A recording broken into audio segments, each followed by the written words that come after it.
Hello students, today we are doing unit 14 of business ethics and CSR, that is CSR and sustainable development. So we already know a lot about CSR, that is corporate social responsibility, but still we are unaware of sustainable development. So let's start with the concept of sustainable development. Sustainable development जो concept है ये बहुत important place निभाता है जब environment की बात आती है, इन्वायरमेंट की पॉलिसी की बात आती है, चाहे वो डोमेस्टिक हो या इंटरनेशनल हो। आज के टाइम पे प्रेजेंट डे पे जो इन्वायरमेंटल कंडीशन है हमारे प्लानट की, हमारे अर्थ की जो कैरिंग कैपेसिटी है वो बहुत ही कम हो गई है, लिमिटेड हो गई है। क्यों हो गई है? Because of the presence of technology, population, social organisation. तो अब ये बहुत ज़रूरी है कि हम इफ़ेक्टिव पॉलिसीज़ बनाएं जिससे कि ध्यान दिया जाए सस्टेनेबल डेवलपमेंट में। लेकिन अभी तक ये समझना होगा कि सस्टेनेबल डेवलपमेंट होता क्या है। तो सस्टेनेबल डेवलपमेंट को हम कह सकते हैं इस तरह की डेवलपमेंट जिससे कि हमारी प्रेजेंट की, आज की नीड्स तो पूरे हो ही हो और फ्यूचर जनरेशन की जो नीड्स हैं वो भी कॉम्प्रोमाइज़ ना हो। मतलब इस तरीके से इन्वायरमेंट के अंदर रहा जाए, रिसोर्सेज को यूज़ किया जाए कि आज की ज़रूरतें भी पूरी हो जाएं और आने वाली जनरेशन की ज़रूरतों के साथ भी कोई कॉम्प्रोमाइज़ ना हो। सस्टेनेबल डेवलपमेंट जो है वो 3 पिलर्स पे बेस्ड है। It is based on 3 pillars of sustainability, जिसके अंदर फोकस किया जाता है इकोनॉमिक, सोशल और इन्वायरमेंटल एरियाज़ पे। तो ये जो 3 डायमेंशन है, इकोनॉमिक, सोशल और इन्वायरमेंटल, ये तीनों इंटर रिलेटेड है, एक दूसरे को इन्फ्लुएंस करती हैं और सपोर्ट भी करती हैं। तो ये 3 एलिमेंट्स समझ सकते हो, पिलर्स समझ सकते हो। इन्वायरमेंटल सिस्टम, इकोलॉजिकल या बायोलॉजिकल, बायोस्फीयर सिस्टम बोल लो। दूसरा इकोनॉमिक सिस्टम या economy, the market. And third is the community, social system और सोसाइटी। तो इन्वायरमेंट, इकोनॉमिक और सोसाइटी, ये 3 चीज़ों की बात हो रही है।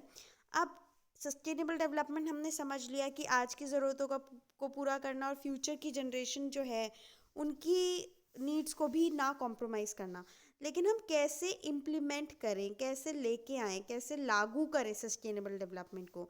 तो 3 तरीके हैं जिससे कि सस्टेनेबल डेवलपमेंट की प्रैक्टिस को इम्प्लीफाई कर सकते हैं, हम इम्प्लीकेट कर सकते हैं।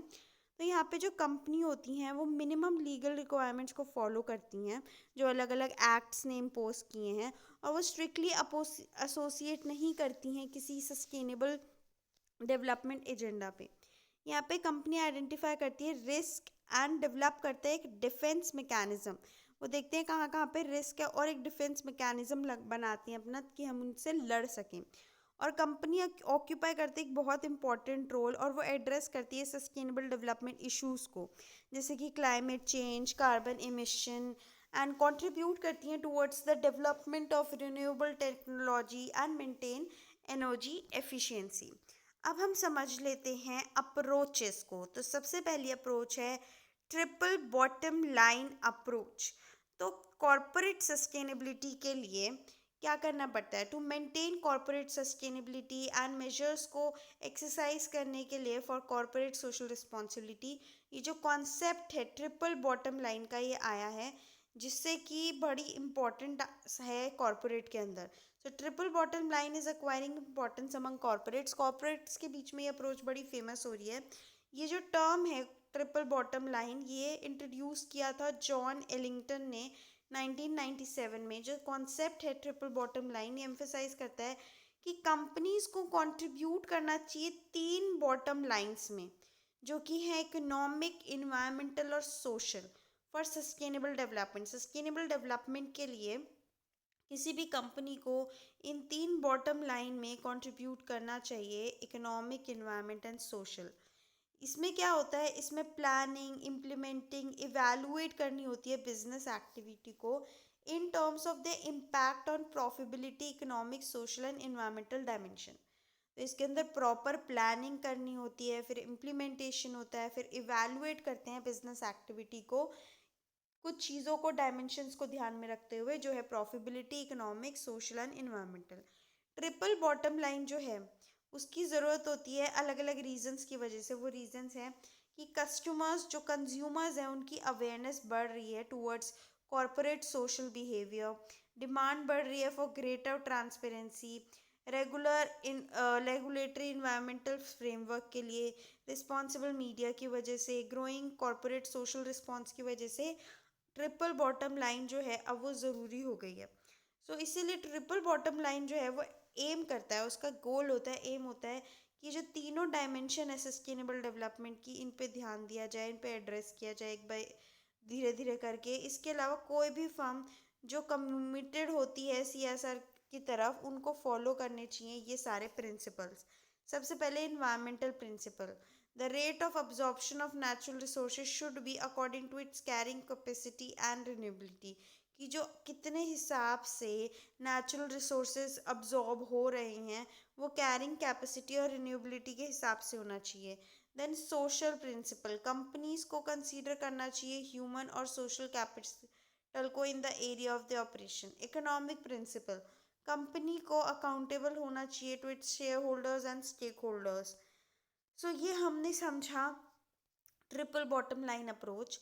इसके बाद है hierarchical model of CSR. Hierarchical model of CSR क्या है? ये जो मॉडल है ये ध्यान देता है, ये जोर देता है, फोकस करता है, एम्फेसाइज करता है स्कार्सिटी ऑफ रिसोर्सेज पे, रिसोर्स बाउंड्रीज पे और एक्सटीजेंसीज ऑफ सर्कमस्टांसेस पे, कि जो हमारे रिसोर्सेज हैं वो स्केर्स हैं, वो लिमिटेड हैं, रिसोर्स की बाउंड्रीज हैं, तो इसके ऊपर ध्यान दिया जाता है। इसके अलावा कि अर्जेंट नीड क्या है, सर्कमस्टेंस क्या है। हायरार्कियल मॉडल जो है वो हेल्प करता है प्रायोरिटाइज करने में एंड फैसिलिटेट करने में ट्रेड ऑफ, कि ऐसी कौन सी सिचुएशन है जिसको हमें गिव अप करना होगा, दूसरी सिचुएशन को करने के लिए हमें क्या प्रायोरिटाइज करना होगा among different aspects of sustainable development. तो ट्रेड ऑफ होता है ecological friendly approach, economic value, social values, इनके बीच में कि हमें क्या गिव अप करना है और क्या हमें प्रायोरिटाइज करना है। तो प्रायोरिटाइजेशन होता है among three aspects of sustainability, given emphasis to environmental protection, और एम्फेसिस किसको दिया जाता है? इन्वायरमेंटल प्रोटेक्शन को।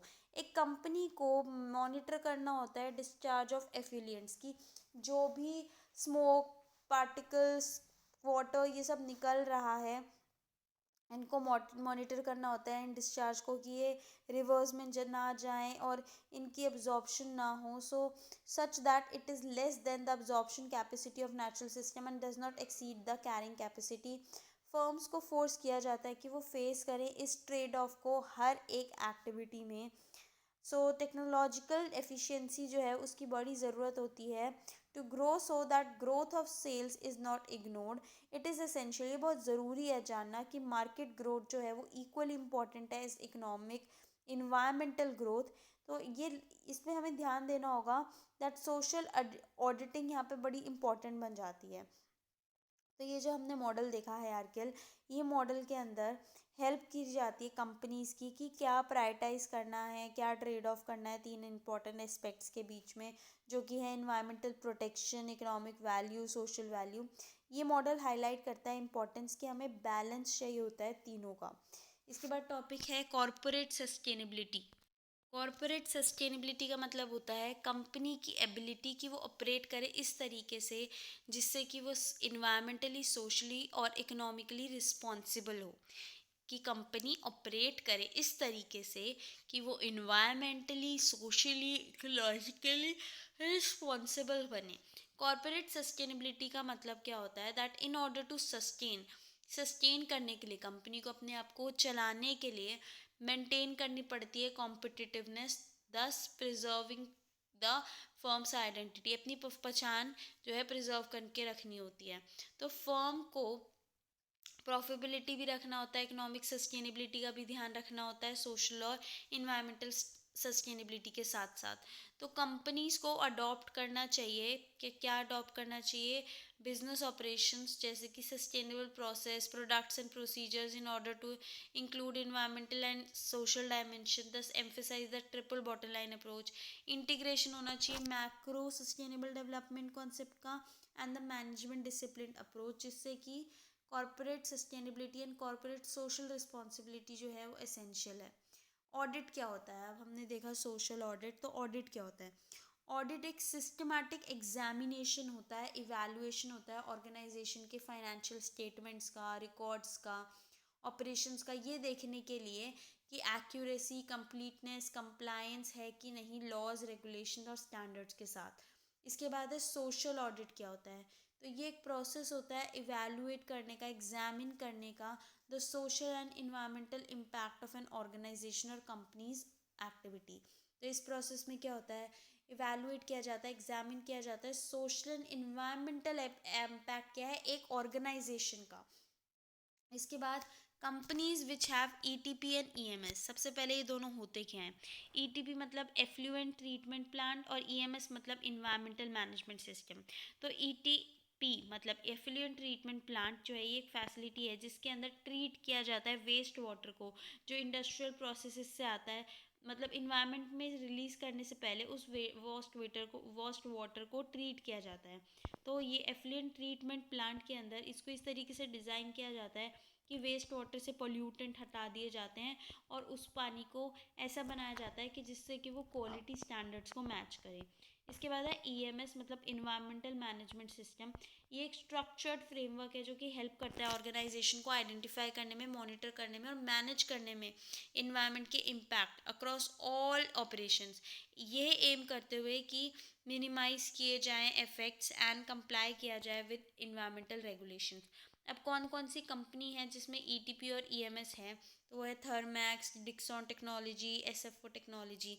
Now the Rio conference of 1992, जिसको अर्थ समिट भी बोलते हैं, तो ये एक बड़ा ही सिग्निफिकेंट मतलब इम्पॉर्टेंट इवेंट था जिससे कि बहुत सारे इनिशिएटिव्स थे जिसके एम में प्रमोट करने के लिए सस्टेनेबल डेवलपमेंट को और प्रोटेक्ट करने के लिए इन्वायरमेंट को। तो ये जो कॉन्फ्रेंस हुई थी, अर्थ समिट था, इसके अंदर बड़े सारे इनिशिएटिव लिए गए प्रमोट करने के लिए सस्टेनेबल डेवलपमेंट और इन्वायरमेंट को प्रोटेक्ट करने के लिए। कुछ जो इनिशिएटिव्स हैं जो इस कॉन्फ्रेंस में लिए गए वो क्या क्या हैं? एजेंडा 21 जो कि एक कॉम्प्रीहेंसिव बड़ा डिटेल्ड एक्शन प्लान है अचीव करने के लिए सस्टेनेबल डेवलपमेंट ग्लोबल, नेशनल और लोकल लेवल पे। इसके बाद है रियो डिक्लेरेशन। इसके अंदर सेट ऑफ प्रिंसिपल हैं जो रीअफर्म्ड करते हैं the Stockholm convention of 1972 and vote to build upon it. Then forest principles जो है वो नॉन बाइंडिंग गाइडलाइंस हैं फॉर सस्टेनेबल फॉरेस्ट मैनेजमेंट। इसके बाद बड़े दो इम्पॉर्टेंट और इजी टॉपिक है जो है Montreal and the Kyoto protocol. तो ये दो इम्पॉर्टेंट सिग्निफिकेंट इंटरनेशनल एग्रीमेंट हैं। ये दोनों क्या हैं? एग्रीमेंट है, इंटरनेशनल एग्रीमेंट है प्रोटेक्ट करने के लिए इन्वायरमेंट को। सबसे पहले मॉन्ट्रियल प्रोटोकॉल, तो ये फोकस करता है कि हमें रिड्यूस करने हैं वो सब्सटेंसेस जो कि डिप्लीट करते हैं, ख़राब करते हैं ओजोन लेयर को, जैसे क्लोरोफ्लोरोकार्बन्स, हेलोन्स। तो ये जो प्रोटोकॉल है इसको के अंदर क्या होता है? बहुत सारे चेंजेस करे जाते हैं, अमेंडमेंट्स करे जाते हैं विद सफिशिएंट रिडक्शन, जिससे कि ओजोन डिप्लीशन कम हो जाता है एंड इसको ग्लोबली अचीव भी किया गया है। देन क्योटो प्रोटोकॉल, तो इसका एम होता है रिड्यूस करना ग्रीन हाउस गैस इमिशन जैसे कि carbon dioxide, methane and nitrous oxide. So this was a unit 14 जिसके अंदर हमने समझा कि कॉरपोरेट सस्टेनेबिलिटी क्या होती है, अलग अलग दो मॉडल देखे और ये जाना कि सस्टेनेबल डेवलपमेंट और सीएसआर में क्या रिलेशन है।